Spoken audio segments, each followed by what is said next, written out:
지금부터 2025년 7월 통화정책 방향에 대한 이창용 한국은행 총재의 기자간담회를 시작하겠습니다. 먼저 금일 통화정책 방향 결정 배경에 대한 이창용 총재의 설명을 듣겠습니다. 예, 안녕하십니까. 오늘 제가 감기에 좀 있어서 목소리가 좀 가라앉은 거 좀 양해 부탁드리겠습니다. 오늘 금융통화위원회는 한국은행 기준금리를 현재의 2.5%에서 유지하기로 결정하였습니다. 먼저 국내의 경제 여건을 설명드린 이후에 기준금리 결정 배경에 대해서 말씀드리겠습니다. 우선 대외 여건을 살펴보면 세계 경제는 통상 환경의 불확실성이 이어지는 가운데 높은 관세율의 영향이 본격화되면서 성장세가 점차 둔화될 전망입니다. 미국은 관세 부과에 따른 선수요 효과 등으로 2분기 성장률이 일시 높아지겠지만 하반기 이후에는 성장세가 둔화될 것으로 보입니다. 유로 지역과 중국은 재정 확대 등 경기 부양책에도 미국과의 통상 갈등의 영향이 성장세를 완만하게 할 것으로 예상됩니다. 주요국 인플레이션은 미국에서는 소비자 물가 상승률이 완만히 낮아지고 있지만 관세 전가와 관련된 향후 물가 경로의 불확실성이 큰 상황이며 유로 지역에서는 낮은 수요 압력과 유로화 강세 등으로 2%를 하회하는 안정세가 이어질 전망입니다. 국제금융시장에서는 미국의 관세 정책과 관련한 불확실성 지속에도 불구하고 미중 무역 협상의 일부 진전과 중동 지역의 긴장 완화로 위험 회피 심리가 약화되면서 주요국 주가가 큰 폭 상승하였습니다. 미국 장기 국채금리는 연준의 금리 인하 재개 기대 등으로 소폭 하락하였고 달러화 지수는 약세 흐름을 지속하였습니다. 다음으로 국내 여건을 살펴보면 국내 경기는 건설 투자의 감소세가 지속되었으나 소비가 개선되고 수출 증가세도 이어지면서 성장 부진이 다소 완화되었습니다. 1사분기 중에 감소했던 민간 소비는 국내 정치적 불확실성 해소 등으로 경제 심리가 살아나면서 2사분기에는 증가 전환한 것으로 보이며 수출은 반도체 수출의 호조 지속으로 인해서 예상보다 양호한 흐름을 나타내었습니다. 앞으로 소비가 경제 심리 개선과 추경의 영향 등으로 점차 회복되고 수출은 미국의 관세 부과 등으로 그 불확실성이 커졌지만 향후 성장 경로는 대미 무역 협상의 전개 과정 그리고 내수 개선 속도와 관련한 불확실성이 매우 높은 상황입니다. 특히 우리나라를 포함한 주요국과 미국의 무역 협상 결과에 따라서 수출과 성장 경로가 크게 달라질 수 있습니다. 우리나라에 부과되는 상호관세와 반도체 등에 대한 품목별 관세가 어느 수준에서 결정되느냐가 가장 큰 영향을 미칠 것으로 보이고 우리나라에 미치는 관세뿐만 아니라 중국을 포함한 주요 경쟁국에 대한 관세 수준과 우리나라의 주요 해외 생산기지인 베트남, 멕시코, 캐나다 등에 대한 관세도 함께 고려해야 합니다.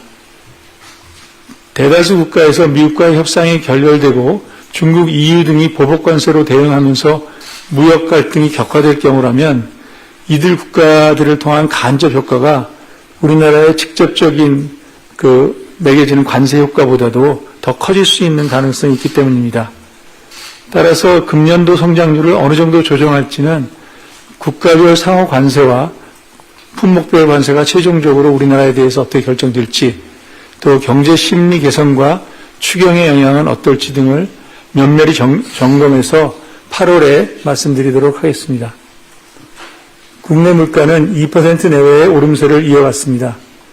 6월 중 소비물가 상승률이 가공식품 가격이 오름세, 농산물 석유 가격 기저효과 등으로 2.2%로 높아졌지만 근원 물가 상승률은 전월과 같은 2%를 나타내었고 단기 기대 인플레이션도 전월 2.6%에서 2.4%로 낮아졌습니다. 앞으로 물가 상승률은 낮은 수요 압력, 국제유가의 안정세 등으로 목표 수준인 2% 내외에서 오름세를 지속할 것으로 저희가 생각하고 있으며 금년 중 소비자 물가와 근원 물가 상승률도 지난 5월 전망치인 1.9% 수준에 대체로 부합할 것이라고 생각하고 있습니다. 국내 금융외환시장에서는 주가가 정부의 자본시장 제도 개선 기대 등에 따라서 투자 심리 호전으로 큰 폭 상승하였으며 장기 국고채 금리는 국채 발행 확대 가능성 등으로 높아졌습니다. 원달러 환율은 무역 협상의 전개 과정, 지정학적 리스크에 영향받아서 1,300원 중후반을 상당폭 계속 등락하고 있으며 앞으로도 높은 변동성을 이어갈 것으로 보입니다. 주택시장은 서울지역 아파트 가격이 급등하고 거래도 크게 늘어나는 등 과열 양상을 보이다가 정부의 가계부채 대책 이후 다소 진정되는 움직임을 보이고 있습니다. 금융권 가계대출은 높은 증가세를 이어갔으며 앞으로도 그간 늘어난 주택 거래가 시차를 두고 영향을 미치면서 당분간은 증가세가 좀 더 확대될 것으로 생각합니다.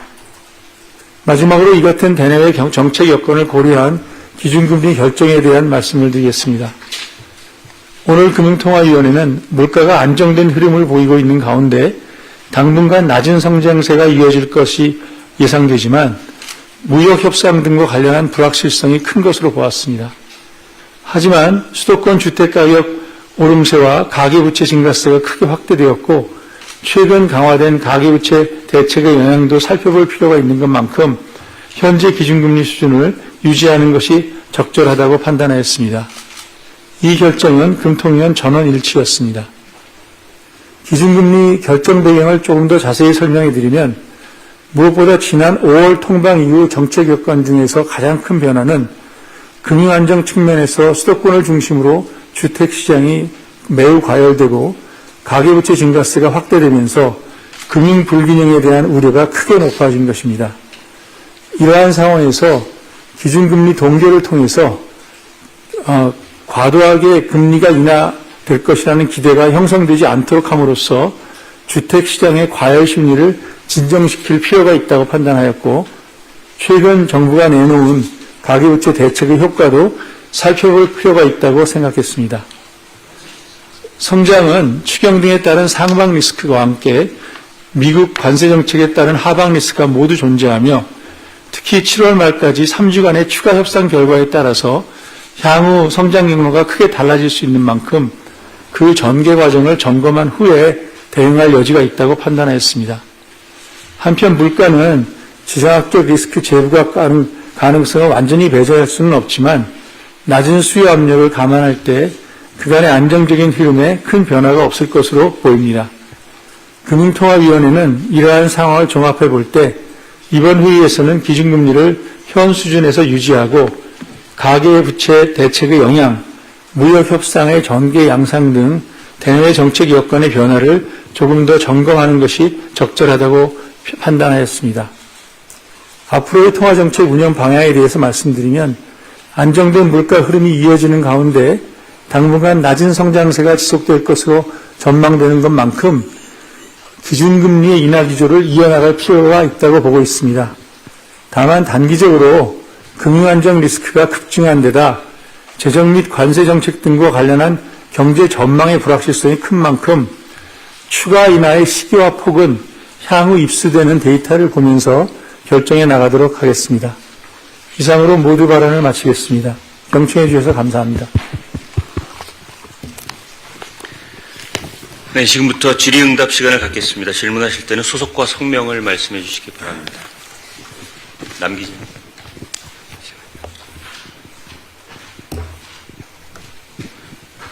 안녕하세요. 유시스 남주현 기자입니다. 먼저 3개월 내 금리 포워드 가이던스에 대한 금통위원들의 의견을 질문드립니다. 또 이번 동결에는 아무래도 이제 부동산 불안, 가계 부채 우려가 굉장히 높았던 것 같은데요. 근데 정부의 6.27 대책 후에 서울 일부 아파트 가격이 낮아지고 은행권 주담대가 신청액이 줄었다 이런 소식도 들립니다.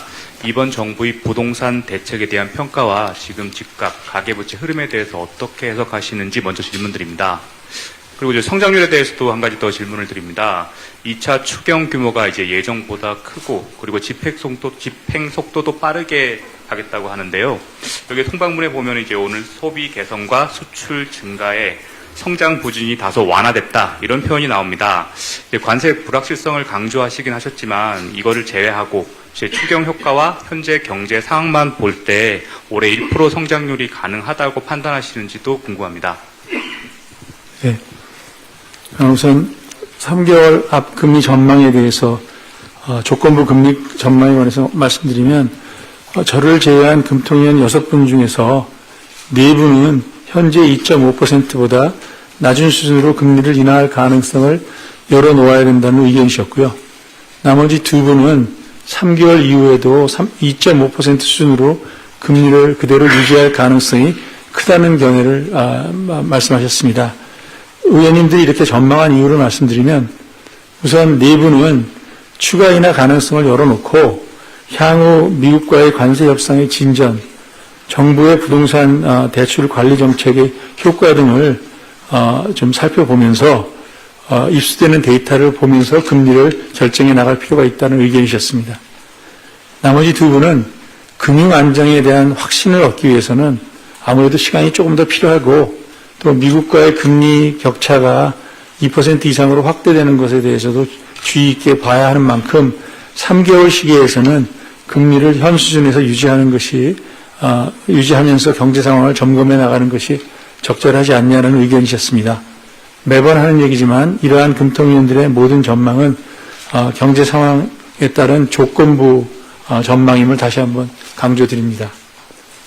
그리고 남 기자님이 두 번째로는 정부의 6.27 대책에 대해서 그 효과가 어떻게 생각하냐를 물어보셨는데 저는 우리가 계속해서 강조했지만 우리나라의 이 수도권 특히 강남 지역의 부동산 문제는 다른 나라라면 왜 그걸 신경을 쓰냐 이런 얘기를 하지만 우리나라의 부동산 문제는 지금 우리나라의 굉장히 어떻게 생각하면 특이한 문제인데 현재 저출산 문제에도 가장 큰 원인 중에 하나 있고 또 그것이 또 수도권 집중으로의 그 서로 상호 연관관계도 있고 또 그래서 입시 경쟁 뭐 이런 사회 문제에 다 크게 관련이 돼 있고 또 그 뒤로 그로 인해서 생길 수 있는 가계부채 수준은 이미 여러분 알다시피 지금 90% GDP의 90%에 가깝게 올라가서 더 이상 커지면 좀 여러 가지 부작용이 일어날 수 있고 지금 수준에도 이미 소비와 성장을 많이 제약하는 그런 임계 수준에 와 있다고 생각합니다. 그래서 따라서 지금 이 문제를 지금 경기와 상충 문제가 있는데 경기 진작의 필요를 좀 희생하더라도 종합적으로 일단 수도권 주택 가격이 상승하는 것을 일어나지 않도록 기대 심리를 안정시키고 가계부채를 관리하는 것이 굉장히 중요한 정책 우선순위가 있다고 한국은행은 계속 얘기를 해왔고 이번 정부 들어서 인식을 같이 해서 과감한 정책을 이렇게 발표한 것에 대해서 저는 굉장히 높게 올바른 정책 방향이라고 생각합니다. 다 효과가 어떻게 될 것이냐 그러면 예상보다 굉장히 강도가 높은 가계부채 관리 정책이기 때문에 지금 요새 최근에 거래량 이제 떨어진 걸 보고 그러면은 가계부채는 한 2달 정도는 지난번에 올라간 거가 있으니까 거래량 보면 가계부채는 더 올라갈 것 같은데 지금 유지되고 있는 거래량 떨어지는 거가 그대로 유지되면 그 뒤부터는 다시 가계부채는 다시 내려가지 않을까 하는 것이 현재 저희들의 생각입니다. 다만 가계부채에 대해서는 조금 더 확실히 얘기할 수 있지만 가격이 그렇게 변동할 것이냐 이거는 저희가 여러 공급적인 요인도 있고 여러 요인이 작용하고 있기 때문에 이게 이야기하기 어려운데 한국은행 입장에서는 저희가 이번에 금리 결정했지만 한국은행의 금리 결정이 너무 금리 인하의 폭이라든지 너무 빨리 일어나는 정도가 과도하게 돼서 이것 자체가 부동산 가격을 막 상승시키는 그 요인으로는 작동하게는 하지 않겠다라는 것이 예전부터 제가 계속 얘기했던 우리 금통위원들의 의견이셨습니다. 그래서 그런 의미에서 우리가 금리를 한번 지금 일단 쉬고 이런 기대 심리가 잡히는지도 좀 보자 그런 상황입니다. 그래서 지금 이런 정책을 지금 한국은행과 정부가 같이 공조를 하면서 그 부동산 문제를 대응하고 있다 이렇게 봐주시면 좋겠습니다.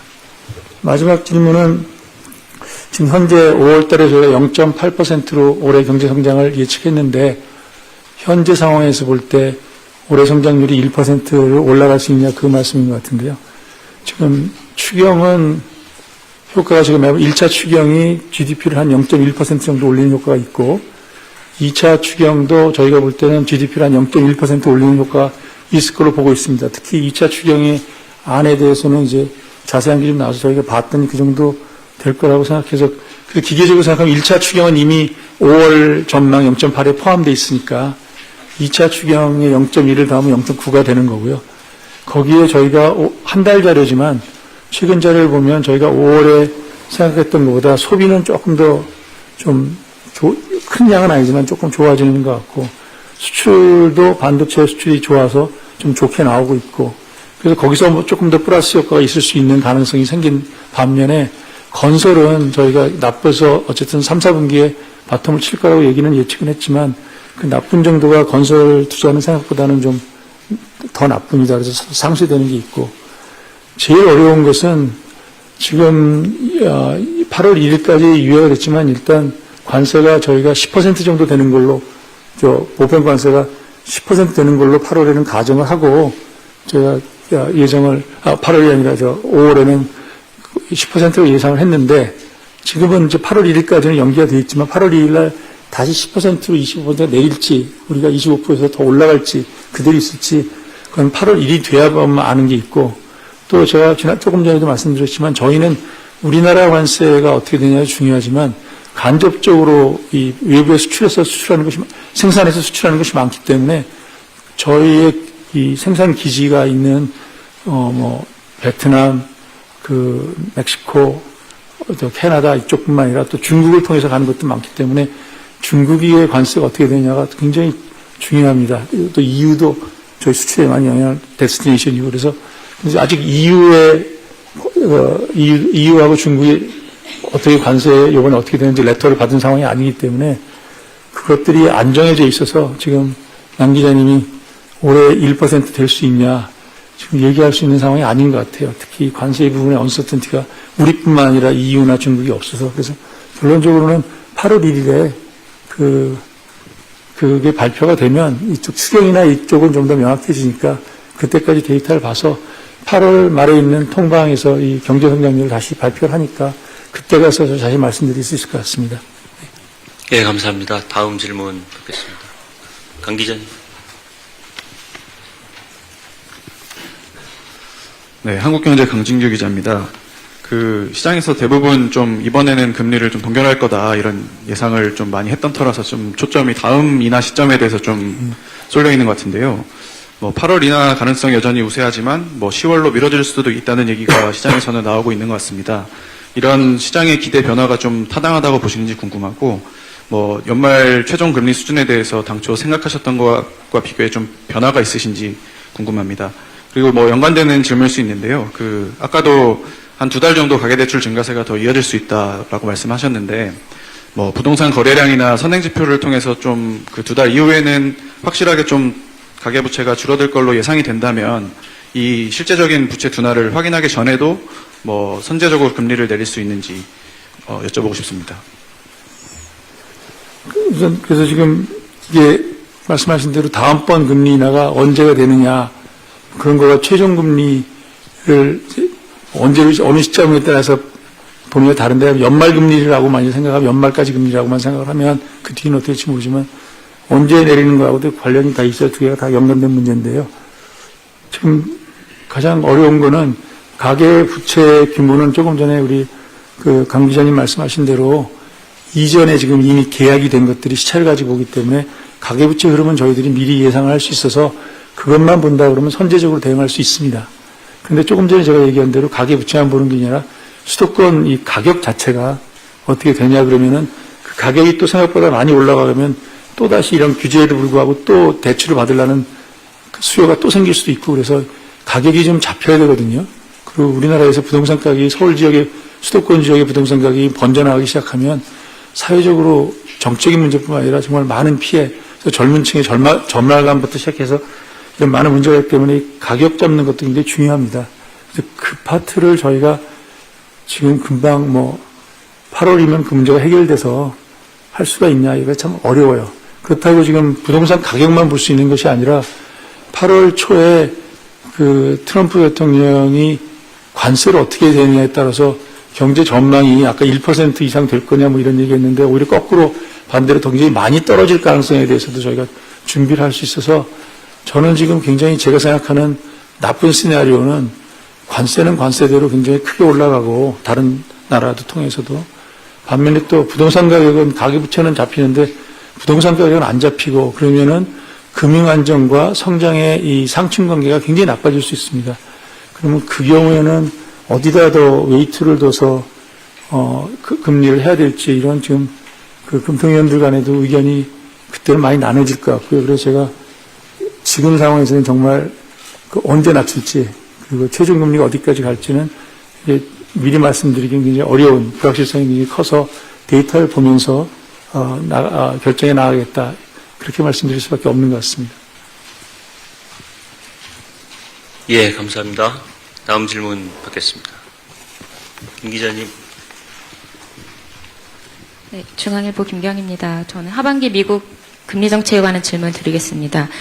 미국의 고용 지표 등은 여전히 탄탄한데 지금 트럼프 대통령이 페드의 금리 인하를 압박하고 있는 상황입니다. 최근에 신트라 포럼에서도 파월 의장 만나서 많은 이야기 나누셨을 것 같은데 이런 상황이 페드의 금리 결정에 어떤 영향을 미칠 거라고 보시는지 독립적인 통화 정책 수행이 가능하다고 보시는지 궁금하고요. 이와 관련해서 이 원달러 환율 흐름이 지금은 좀 안정되어 있다고 보지만 어떤 영향을 줄 거라고 보시는지 궁금합니다. 하나 더 추경과 관련해서 곧 12조 원대 민생회복 소비 쿠폰이 지급됩니다. 이게 경기 회복세나 성장률에 어떤 영향을 미칠 거라고 보시는지 궁금하고요. 총재님도 최소 15만 원은 받을 수 있으신 걸로 알고 있는데 개인적으로는 이 돈을 어디에 쓰고 싶으신지 그리고 어디에 써야 민생 회복에 가장 도움이 된다고 보시는지 궁금합니다. 예, 페드 전망은 이번에 신트라뿐만 아니라 비아에서도 계속 여러 중앙 총재한테 얘기하는데 저는 파월 의장은 그날 패널에서도 얘기하듯이 본인의 임무는 데이터를 보면서 자기 일을 하는 거다. 그래서 박수도 많이 받으셨잖아요. 그래서 제 생각에는 본인은 예전부터 명확하게 했으니까 데이터 보면서 확인할 텐데 저희들이 이제 페드의 여러 가지 뒤에 나온 회의록, 의사록이나 이런 걸 읽어보면 페드 FOMC 멤버 간에 이 테리프가, 관세가 미국의 물가에 미치는 영향이 일시적일 거냐, 기조적으로 올라갈 거냐, 어느 정도 영향을 줄 거냐에 따라서 관세 양도 지금 정해지지 않지만 정해질 때라도 그게 어떻게 영향을 미치냐에 따라서 의견들이 굉장히 다른 것 같아요. 그래서 의사록 보시면 굉장히 나눠진 거를 알 수 있을 겁니다. 그래서 7월 달에 하냐 안 하냐 이것도 굉장히 지금 불확실하고 저는 지금 제가 조금 전에 우리나라 얘기한 것처럼 데이터 보면서 결정할 거다. 그래서 당연히 지금 노동시장이 좀 강력하게 나와서 7월에 대한 확률은 많이 줄어들 게 지금 시장의 보도가 나오고 있는 거가 그 노동시장 데이터를 보고 하는 거고 그 다음에도 어떻게 될지도 나오는 데이터 보고 결정할 것 같아요. 안에서도 이견이 굉장히 많아서. 그게 우리나라에서 무슨 의미를 하냐면 미리 내려주면 저 입장에서는 아무래도 이자 격차 차가 나는 거가 부담이 되니까 미리 내려주면 좋은데 우리도 이런 상황이 있어서 계속 지켜볼 텐데 사실은 저는 기계적으로 이 격차가 어느 정도 이상이 되면 안 된다 이런 생각은 아닌 것 같아요. 지금 전체적으로 달러의 약세 트렌드는 지금 단기적인 걸 빼면은 어느 정도 있을 것 같고요. 그런 트렌드에서 움직이기 때문에 저는 미국의 통화 정책에 대한 의존도는 예전보다 많이 준 상태지만 계속 봐야 된다. 그렇게 좀 보고 있습니다. 그리고 소비 쿠폰에 관한 얘기는 지금 2차가 좀 더 늘어나서 13.9조 정도가 되는 걸로 저희가 알고 있고, 내부적으로는 저희가 이제 마이크로 자료를 써서 분위별 한계 소비성에 같은 자료가 있어서 보면 제일 저소득층에서는 한계 소비성이 한 0.5 정도 될 거라고 제가 예상을 하고 있고, 제일 고위층에서는 0.1 조금 넘어가는 수준이다 이렇게 생각을 해서 이렇게 지금 차등을 하고 이번에 차등 지급이 되고 또 전국적으로 지급되기 때문에 그래서 안에서 시뮬레이션 한 거가 그래서 2차 추경이 0.1% 정도 성장률 올릴 거다라는 게 이런 분석을 바탕으로 하고 있는데, 이전하고 다른 거는 차등 지급도 됐고 또 전국에 대해서 지급이 됐잖아요. 어떤 특정 지역에 지급된 게 아니라. 그래서 그 효과가 어떻게 될지는 한 11월까지 쓰게 되니까 한 내년 초반 되면 저희들이 마이크로 자료를 통해서 분석 가능할 것 같습니다. 그래서 지금은 두고 봐야 될 것 같습니다. 그리고 개인적인 거는 제가 답을 안 하는 걸로 하겠습니다. 네. 네, 감사합니다. 다음 질문. 장 기자님. 네, 에이데일리 장혜원입니다. 최근 미국 정부가 방위비 분담금을 대폭 증액해달라고 하자고 요구하기도 했었고, 실제로 이제 관세 협상 관련해서 이 방위비 분담금이 우리 쪽에서 줄 수 있는 카드가 될 수 있다라는 분석도 이전부터도 많이 나왔었고요. 그러면 이게 우리가 관세를 좀 낮추기 위해서 협상 과정에서 좀 내줄 수 있는 방안에 대해서 좀 예상하신 바가 있으신지, 또 그 방안이 우리 경제 성장률에 미치는 영향에 대해서 좀 분석해 보신 게 있다면 말씀 부탁드리고요. 또 가계부채 얘기가 계속 많이 나왔는데, 가계부채 상황만을 보면은 지난해 여름이랑도 상당히 비슷한 것 같습니다. 아마 더 길게 봐도 비슷한 현상이 계속 반복되는 것 같은데요. 총재님도 뭐 관심을 늘 가지고 계시는 이슈이기도 해서 좀 현 대책이 당장은 뭐 집값이나 뭐 거래량을 잡을 수 있을 수도 있겠지만, 또 일각에서는 반대로 풍선 효과, 뭐 지역별 풍선 효과도 있지만 규제가 해제되고 난 다음에 또 풍선 효과를 초래할 수도 있다라는 그런 우려도 있는데요. 좀 더 근본적인 대응 방안 어떻게 보고 계시는지 말씀 부탁드리고요. 마지막으로 알고 계실 것 같은데, 최근 여당에서 총재님의 가계부채 관리 당부에 대해서 뭐 오지랖이 넓다, 뭐 너무 나갔다, 뭐 이런 비판의 목소리가 나온 적이 있는데요. 관련해서 또 구조개혁 제언도 본분에 어긋난다라는 말이 나왔던 걸로 알고 있습니다. 이에 대한 총재님 입장도 궁금합니다. 우선 미국과 협상안에서 어떤 카드를 낼 수 있냐. 오지랖이라고 말씀하신다면 이거 보고 얘기하라고 그러니까 제가 이거 얘기하면 진짜 오지랖이라고 할 것 같은데요. 그래서 제 생각엔 저는 개인적으로는 제가 관심 많고 해외에 오래 있어서 그래서 제 나름대로는 이렇게 하면 좋겠다 생각이 있는데, 정말로 지금 협상이 진행 중이고 이 문제는 하느니 정말 뭐 많은 업무도 아니고, 이거에 대해서 제 의견 얘기하면 정말 오지랖이라고 그럴 것 같아요. 그래서 제 생각에 이거는 제가 답할 문제의 성격은 아닌 것 같습니다. 나중에 저하고 커피 마시면서 얘기하면 제 의견을 드릴게요. 부동산 대책은 지난 8월하고 비슷한 면도 있어요. 왜냐하면 지난 8월도 저희가 전체적으로 금리 사이클을 낮추고 싶은데, 또 미국도 많이 낮추기로 하고, 시장 금리를 보면 금리 낮출 거라고 생각해서 굉장히 많이 떨어지면서 가계부채가 막 늘어나고, 근데 그때 8월에 비해서는 지금 차이점 비슷한 점도 있지만 수도권에 집중돼가지고 올라가는 스피드가 8월보다는 빠른 것 같아요. 그래서 지금 정도로 따지면 지금이 더 얼얼트가 심합니다. 그래서 8월은 그때 저희가 한 번 쉬고 봤을 때 이게 잡혔구나 라고 생각해서 저희가 한 번 쉬면서 굉장히 잘했구나 생각도 하고, 뭐 실기론 가지고 많이 혼났지만 저희 입장에서는 그래도 참 잘했구나 이렇게 생각해서 해결이 금방 됐는데, 지금은 속도가 어떻게 그렇게 해피엔딩이 금방 올지 그건 잘 몰라서 차이점 물어보시니까 좀 그때보다는 조금 더 저는 얼얼트 좀 걱정을 좀 많이 하는 상황이다 이렇게 말씀드리고, 뭐 여러 가지 정책이 만약 잘 이걸로 충분하지 않으면 여러 정책을 해야 될 것 같고, 대통령께서도 직접 뭐 다른 정책도 하신 말씀을 드렸고, 그래서 그것이 뭐 공급이 되던 또 더 추가적인 수요 정책이 되던 서울 지역으로의 모이는 그런 유입되는 것들 어떻게 막을 방법이 되던 다양한 층에서 지금 정부가 정책을 생각하고 있다고 생각하고요. 그래서 제가 그 구체적인 내용을 말씀드린 것보다는 대통령께서 말씀하셨고 정부가 지금 준비 중인 것으로 알고 있다 이렇게 대신하겠습니다. 오지랖은 참 제가 답하기가 어려운데 그냥 이렇게 합시다. 제가 한국은행이 무슨 일을 하든 모든 사람의 사랑을 받을 수는 없잖아요. 그러니까 모든 사람이 다 좋아하게 할까는 굉장히 어려운 일이고, 저희 입장에서는 구조조정인 페이퍼든 아니면 저희가 하던 일이든 다 물가 안정과 금융 안정이라는 저희 맨데이트하고 다 관련되어 있는 일을 하고 있는 거다.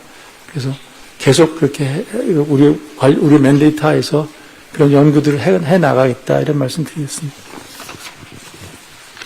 예, 감사합니다. 다음 질문 받겠습니다.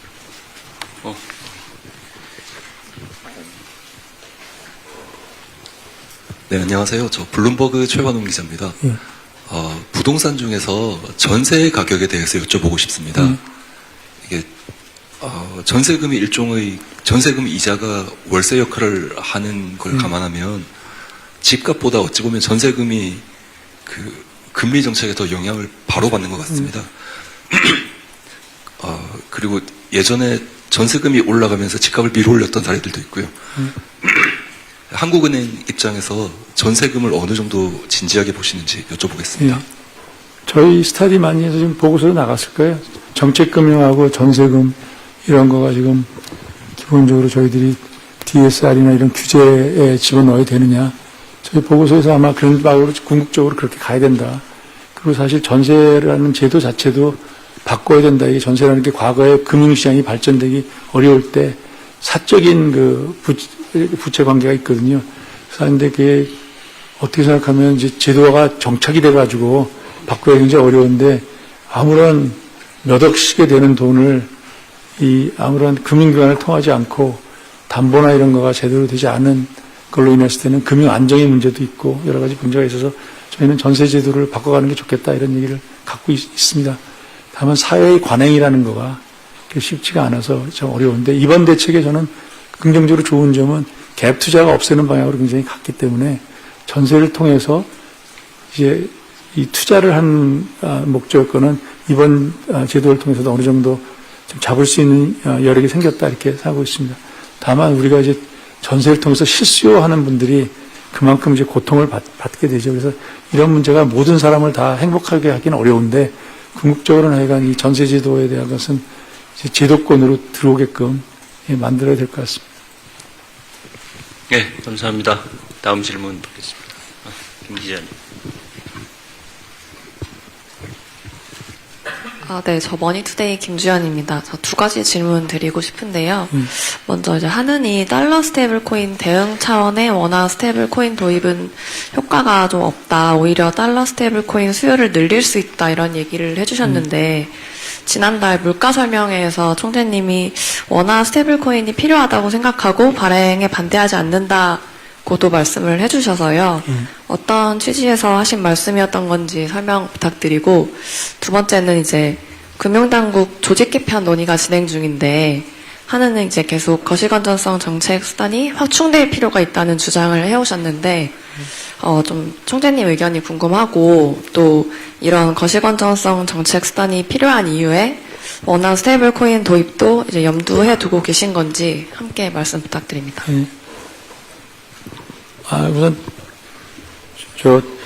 스테이블 코인이 굉장히 문제가 많아서 굉장히 오해가 많은 것 같아요. 진짜 오해가 굉장히 많은 것 같아서 제가 조금 좀 자세하게 좀 말씀드리면 저희는 사실 한국은행의 한강 프로젝트를 한 거가 원화 스테이블 코인을 어떻게 하면 안전하게 도입할 거냐라는 프로젝트였어요. 처음부터 그 예금 토큰이라고 불러서 그렇지. 그래서 왜 그러면은 저희가 원화 토큰이 원화 스테이블 코인도 필요하고 그런 한강 프로젝트를 했냐면 미래의 지금 이 화폐는 미래의 경제는 금융기관은 디지털라이제이션이 되거든요. 그래서 화폐도 디지털라이제이션이 되고 디지털라이제이션이 되면서 화폐에 프로그램을 집어넣을 수 있어야 됩니다. 그래야 많은 것이 개선이 돼서 지금처럼 돈이 은행을 통해 들어가더라도 거기다 프로그램을 집어넣으면 많은 일을 할 수 있고 그게 미래 현상이거든요. 계약 같은 거 빨리 제가 예는 많이 들겠지만 하여간 프로그램을 집어넣을 수 있는 디지털된 화폐가 필요하다. 그렇기 때문에 그것이 원화 스테이블 코인이든 예금 토큰이든 이런 것이 필요하다고 생각해서 처음부터 원화 스테이블 코인 도입에 한국은행처럼 적극적으로 이게 준비해오고 대통령 말씀하시듯이 이렇게 원화 스테이블 코인은 당연히 필요한 거예요.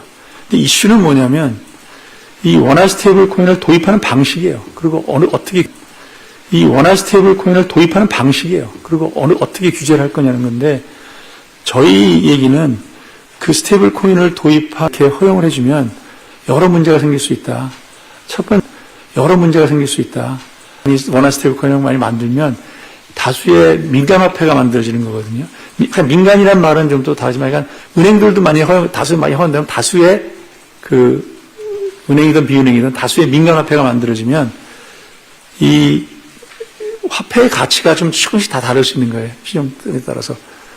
어느 은행 화폐 가치가 얼마고, 정말로 자본금도 자본금 10억 되는 회사가 발행하는 거하고, 은행이 발행하는 스테이블 코인의 가치가 같다고 얘기하기 어렵잖아요. 그래서 화폐마다 이 가치가 좀 다르고, 그러면은 이게 19세기 예전에 막 민간 화폐로 다 발행해서 많은 혼선이 있었을 때, 그런 가능성이 다시 되고, 또 그런 하에서 통화정책을 하기도 굉장히 어렵고, 그래서 그런 혼선을 겪다 보면 다시 중앙은행으로 지금의 시스템으로 돌아오는 그런 과정을 다시 한번 쭉 거쳐야 되는 그런 부작용이 있을 수 있기 때문에 믿을 만한 돼서 해야 된다. 그래서 저희들이 그거를 준비하는 단계에서 한국은행이 그 믿을 만한 그걸 하는 그런 주도를 해서 은행들 중심으로 가야 된다. 이렇게 저희들이 처음에 시작을 했던 거고, 다음에 두 번째 문제는 이렇게 해서 마구 허용하게 되면 은행들 뭐 허용하더라도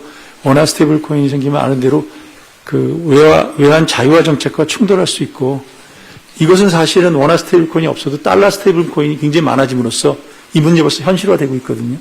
우리가 가지고 있는 외환 자유화 정책하고 좀 충돌이 될 수 있는 문제는 원화 스테이블 코인이 없어도 이미 현실화되는 문제가 있어서 어떻게 규제를 해야 될지 이런 얘기를 해야 되는데, 그거는 지금 또 원화 스테이블 코인이 생기면 저희는 더 그 문제가 심화될 수 있다고 생각하는 그런 상황이고, 세 번째 문제는 이 비은행 금융기관한테 이 스테이블 코인을 만들어준다는 얘기는 지급결제 업무를 비은행 기관들이 하게끔 허용해준다는 거게 되면 은행 산업의 구조, 은행 사업의 수익 구조 이런 것들이 많이 바뀌게 됩니다. 그래서 그럼 우리가 그걸 정말 은행 간의 경쟁이라든지 은행이 비은행과 지급결제를 띄워주고, 예금도 스테이블 코인 하면 예금도 일부 가져가잖아요. 이렇게 비은행 기관이 예금도 가져가게 하고, 그러면 은행들의 수익 구조가 어떻게 되느냐. 그리고 반대로 또 얘기하면은 같은 업무에는 같은 리스크가 적용되고 같은 규제가 적용되는데, 그렇게 해서 비은행 기관이 그걸 가져가서 은행이 하듯이 화폐에 해당하는 스테이블 코인도 발행하고 예금에 해당하는 것도 자기들이 갖고 있고, 그러면 그 규제를 하게 되면 동일한 업무에서 동일한 규제를 해야 되는데, 그럼 은행에 해당하는 규제를 우리가 다 해야 되냐. 은행의 규제는 굉장히 강한 겁니다. 오너도 다 체크하고. 근데 비은행들이 발행하게는 해달라고 그러고 그런 규제는 안 받겠다고 하면은 그건 또 이상하잖아요. 그래서 이런 복잡한 문제가 있는데, 이 문제는 한국은행이 혼자서 할 수 있는 문제가 아닙니다. 그래서 기재부나 금융위에 다 관련된 문제이기 때문에 지금 관련 부처가 지금 장도 안 정해주고 그래서 저희가 얘기를 못해서 그러는데, 그것들이 다 관련 부처가 정해지면 저희들이 이 문제를, 복잡한 문제를 다 얘기해서 이제 그 방향을 좀 잡아보겠다라는 게 저희 스탠스고요. 근데 자꾸 이제 언론에서 이게 그러다 보니까 자꾸 한은이 제기하는 문제, 한은이 왜 이걸 하냐 그러면 마치 인허가권을 받으려고 이해 충돌해서 인허가권 문제로 자꾸 가져가더라고요. 그래서 저희가 만장일치되는 그런 것이 필요하다 그런 건 하나의 레귤레이션 할 때 안전장치를 넣는 건데, 그러다 보니까 또 그것만 또 부각되면서 한국은행이 감독권을 가지려고 하는 거고 저쪽에서는 안 주려고 그러고 막 그런 쪽으로 하는데, 저는 전혀 아닙니다. 이 문제는 한국은행의 인허가권이 간접적으로 관련됐지만 같은 리스크에는 같게 관리해야 되니까. 근데 우리나라 국민경제 전체를 위해서 자원 자유화를 금융산업 발전을 위해서 할 거냐. 저는 금융산업 발전, 우리가 지금 이거 하면은 그 스테이블 코인 발행하는 회사 주가 많이 올라가고 그쪽 산업, 금융산업 발전하는 거 사실입니다. 사실 외환 자유화 완전히 해버리면 MSCI도 들어갈 수도 있고 주가도 막 올라갑니다. 근데 우리가 외환 자유화 지금 안 하는 이유는 금융시장 발전만 보는 것이 아니라 외환 자유화를 해줬을 때 생기는 여러 부작용을 걱정하는 거잖아요. 마찬가지로 이 국민경제 전체에 이런 생각, 금융산업만 보는 것이 아니라 국민경제 전체에 생기는 이런 영향을 보기 위해서 원화 스테이블 코인이 필요한데, 그거를 은행권 중심으로, 내가 은행권만이라고 안 했어요. 은행권 중심으로 점진적으로 가는 게 좋은지, 아니면 비은행권까지 다 하는 게 좋은지. 두 번째는 은행권만 하더라도 한국은행이 이렇게 관찰할 수 있고 믿을 만한 한국은행이 만들어준 네트워크에서 하는 게 좋은지, 아니면 은행권이 바깥에 나가가지고 뭐 이더리움 그런 플랫폼에 가가지고 바깥에 나가서 자기들이 발행하게끔 하는 게 좋은지, 그런 거에 대한 것들을 저희는 천천히 이렇게 테스트해 보려고 그랬는데, 지금 그 얘기가 갑자기 확 다 터졌으니까 어떤 것들을 해야 되는지 이런 걸 신중히 보면서 해야 되겠다. 그런 게 지금 저희들의 입장입니다. 말이 좀 길어졌습니다. 그리고 말이 길어져가지고 잊어버렸네. 두 번째 질문은 뭐였죠? 네? 조직 개편. 이것도 중요한데 사실 너무 앞에 걸 많이 했네. 조직 개편이 필요합니다. 저희가 미니멈으로 필요한 걸 얘기한 건 한 겁니다. 지금 여러분 가계부채 문제 이렇게 20년 넘게 가계부채가 한 번도 안 줄은 거, 또 이번에 부동산 PF 문제 생긴 거, 이런 것들이 왜 생겼냐 보면 저는 이 거시건전성 정책이 말은 했지만 실제로 집행이 그렇게 강하게 되지 않았다. 그게 저는 하나라고 생각하고요. 다음에 거시건전성 정책과 통화정책이 서로 유기적으로 가야 되는데 그런 메커니즘이 없었다고 생각합니다. 사실 거시건전성 정책을 굉장히 강화하더라도 통화정책이 굉장히 저이자율로 계속하게 되면 그 거시건전성 정책이 충분히 효과적이지 않을 수 있다는 것을 보여준 거가 우리 팬데믹 때 일어난 부동산 가격 상승한 그 일이거든요. 그래서 저는 거시건전성 정책이 말로만 하는 것이 아니라 실제적으로 강력히 집행될 수 있는 그런 툴이 만들어져야 되는데 이거는 정부만 하면 안 돼요. 왜냐하면 정부는 경기에 아무래도 관심을 많이 두다 보니까 금융 안정을 위해서 거시건전성을 한다고 얘기하더라도 막상 경기가 나빠지면은 그 강도가 낮아지게 됩니다. 또 하나는 거시건전 정책과 아까도 했지만 금리 정책이 같이 커뮤니케이션 하면서 해야 되거든요. 그런 의미에서 저는 기재부, 금융위 금감원, 한국은행이 거시건전성 정책을 논의할 수 있고 그 중에서 특히 한국은행이 보이스를 높여서 정치적인 영향 없이 거시건전성 정책이 강력하게 집행될 수 있는데 보이스를 높일 수 있는 그런 지배구조가 만들어져야 된다. 이게 저희 생각이고요. 거기에 플러스 지금 이런 문제가 생기는 거가 그래도 저희들이 감독하고 있는 은행기관에서 생기는 것이 아니고 비은행기관이 커지면서 비은행기관에서 이런 문제가 많이 생기기 때문에 거시건전성 정책과 관계없이 한국은행이 비은행 금융기관에 관한 공동검사나 조사나 이런 것들이 그 권한이 커져야 된다. 이렇게 얘기하면 이제 권한을 확대를 하고 이해 따른 그냥 진짜 나라 경제를 위해서 이런 쪽으로의 개선이 있어야 된다 생각합니다. 예, 감사합니다. 오 기자님. 네, 저 NIBMX의 오진우 기자입니다. 지금 현재 성장률 전망이 굉장히 낮지만 물가 전망은 내년까지 이제 2% 부근으로 나와 있는데요. 과거하고 달리 이제 저성장이 물가를 목표치 이하로 때리는 그런 우려를 키우는 상황은 아닌데, 이런 상황이다라면은 통화정책의 우선순위가 경기 부양에 맞춰줘야 되는지 아니면 금융 안정에 맞춰줘야 되는지가 궁금하고요. 지금 총재님 오늘 말씀은 금융 안정을 좀 강조하시는 것 같은데 금통위원 네 분이 이제 3개월 내 금리 인하를 수준은 경기 부양에 좀 더 초점이 가 있는 것 같습니다. 이 부분에 대한 설명을 좀 부탁.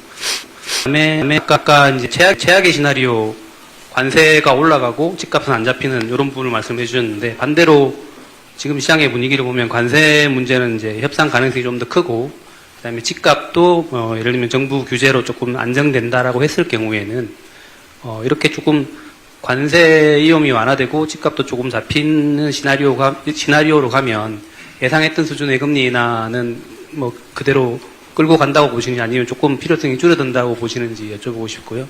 네, 마지막으로 이제 그 경기와 금융 불균형의 상충을 계속 말씀하시는데 이는 금융 불균형 우려를 더 자극할 수 있는 금리 조정보다는 금융정부의 지원 대출 뭐 이게 좀 부작용이 있다라고 계속 이야기도 하긴 했지만 이런 다른 통화정책 수단을 강화해가지고 대응할 좀 그런 계획은 없으신지 여쭤보고 싶습니다.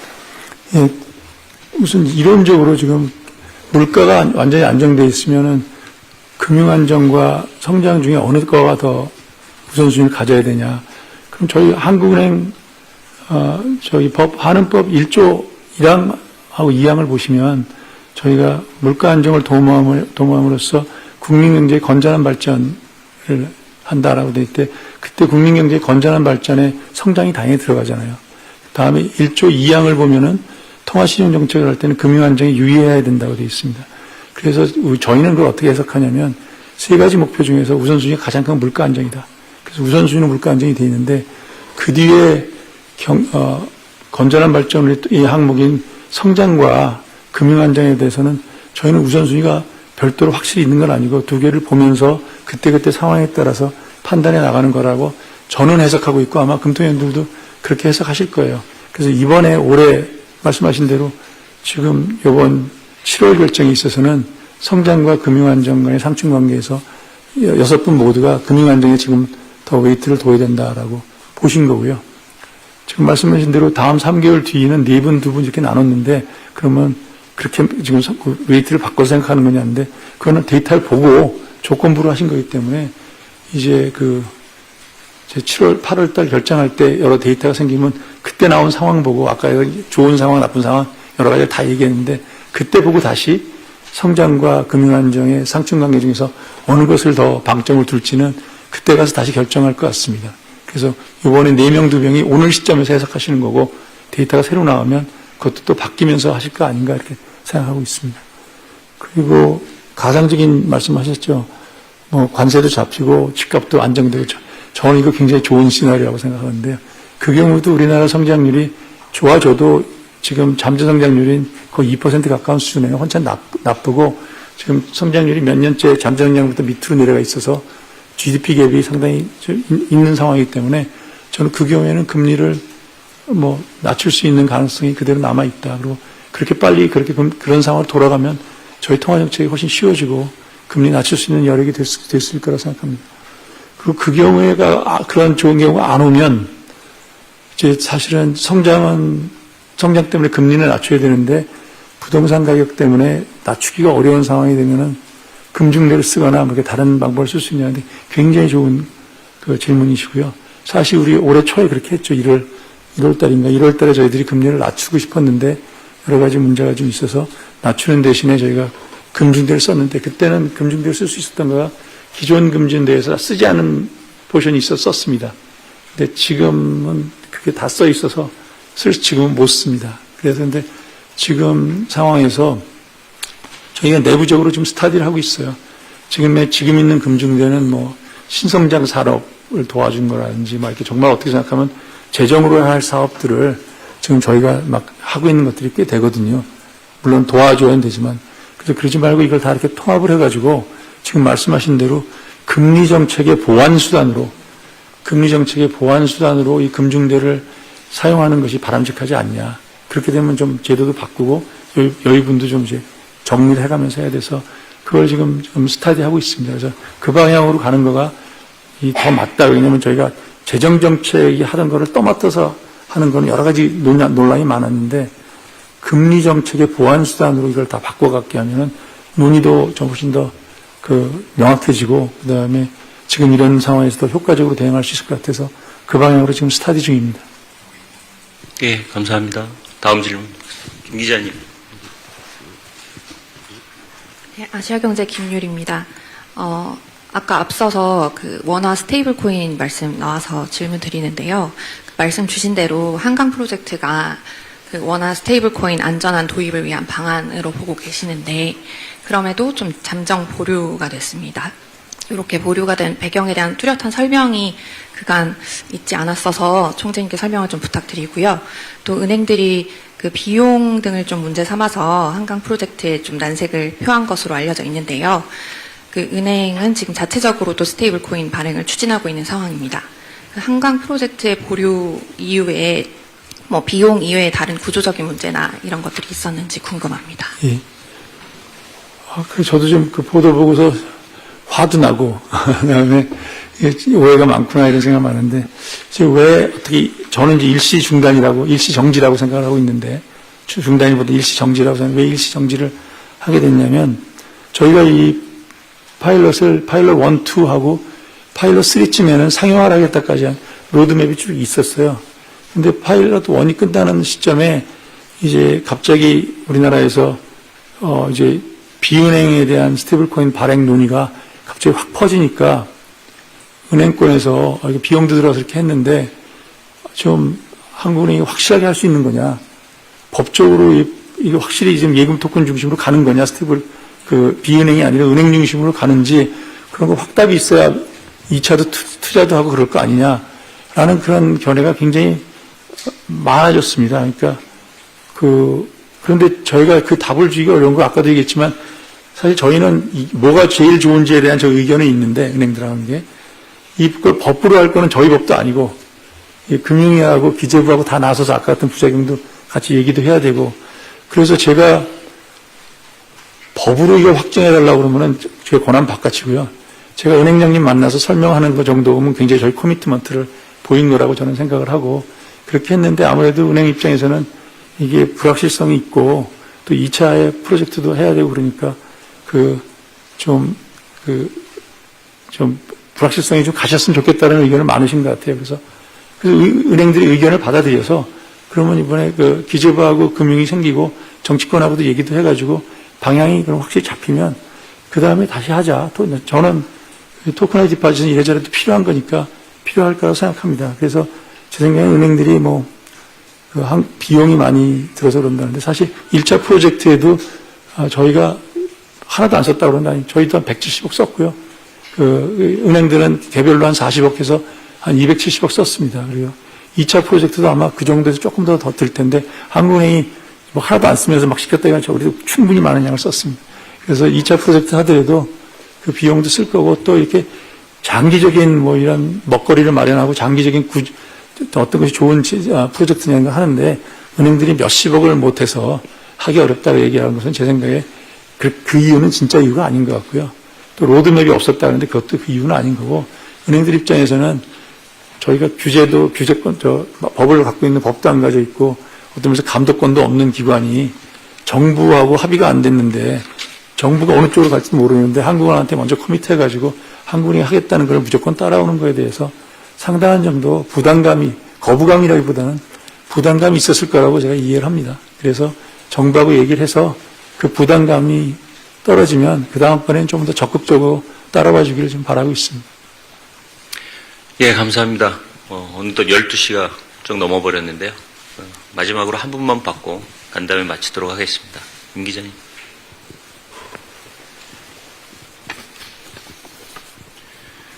예, 로이터 통신의 임승규 기자입니다. 작년 8월 얘기가 좀 잠깐 나왔었는데요. 작년에도 이제 비슷한 이야기들이 좀 나왔던 걸로 기억을 합니다. 그 당시에 이제 기준금리 대비해서 가계대출 금리가 너무 낮다라는 거 관련해서 약간 이슈가 있었거든요. 당시에 이제 평균 가계대출 금리가 3% 초반으로 나가고 있었고, 그 당시에 기준금리가 3.5%였습니다. 그래서 왜 이렇게 낮느냐, 그 부분 관련해서 인하기대다, 무슨 WGBI 기대다, 여러 가지 이야기가 있었는데, 그 당시 시장에서는 이제 당국에서 예대금리 차에 대해서 이제 과도하게 좀 부정적인 시각을 가지고서 은행을 압박하는 게 영향을 미쳤다라는 이야기도 분명히 있었습니다. 근데 이제 이제 부동산 문제가, 수도권 부동산 가격 상승 문제가 이슈가 되고 나서 당국에서 은행장들 소집하고 이제 급격하게 이제 가계대출을 줄이게 됐죠. 그 결과 12월 달에, 그러니까 한은에서 10월과 11월에 연속으로 기준금리를 2번이나 인하했음에도 불구하고 12월 달 5년 만기 변동대출 금리는 4.5%까지 올라가게 됩니다. 그렇게 되면서 또 당국에서 또 이야기가 나왔죠. 예대금리 차가 너무 벌어진다, 문제가 크다. 1월 달에 당국에서 또 은행장들 소집해서 이 부분에 대해서 이야기를 하기 시작하고 올해 초에 또 그 부분 관련해서 이제 지금 현재 시점에 대출금리는 3.7% 정도가 되는데 조만간 다시 올라갈 거라고 다들 얘기를 해요. 한은의 기준금리 정책과 이 은행 변동대출금리가 이렇게 괴리가 커지는 부분과 관련해서 그러니까 한은 기준금리보다 사실상 금융당국이 은행장을 소집하는 게 더 유동성이 풀려나가는 경로에 더 큰 영향을 미치는 것이 아니냐라는 이야기가 나올 수밖에 없는 상황입니다. 그러니까 이 상황을 통화정책과 거시건전성 정책 간의 공조로 봐야 하는 건지, 금융당국의 시장통제 때문에 한국은행의 통화정책 파급 경로, 특히 신용 경로에 심각한 왜곡이 발생했다고 봐야 하는 건지 좀 설명 부탁드립니다. 예, 어려운 문제예요.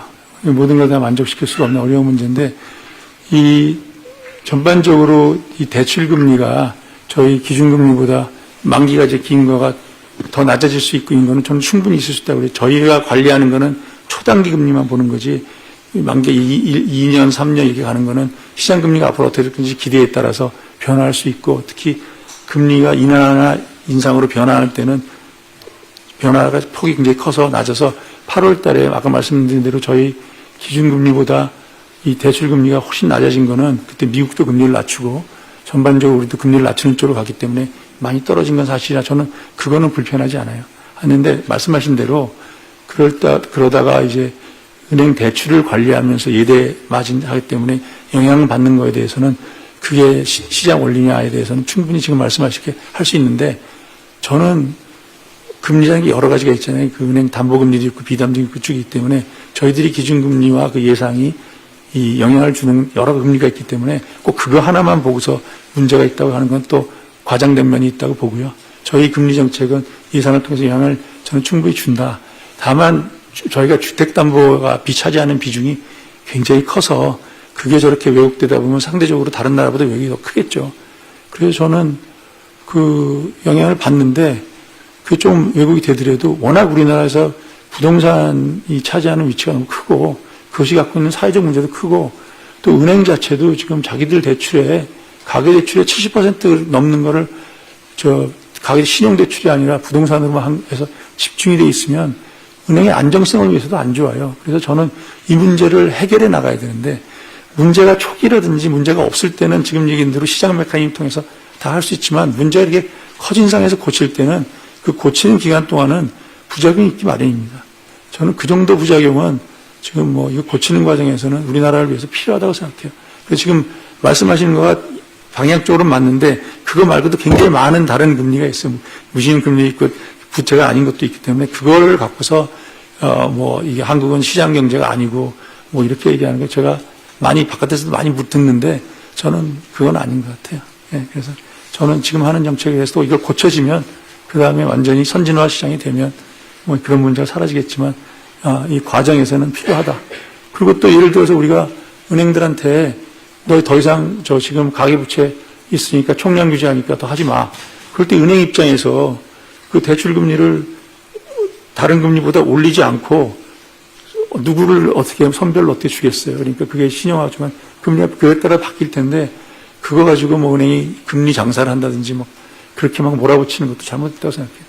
이게 나라를 위해서 어떤 면에서 이런 정책을 쓰고 있으면 그로 인해 생길 수 있는 조그만 부작용은 부작용이라고 인정을 하면서 고쳐나가야 된다고 생각합니다.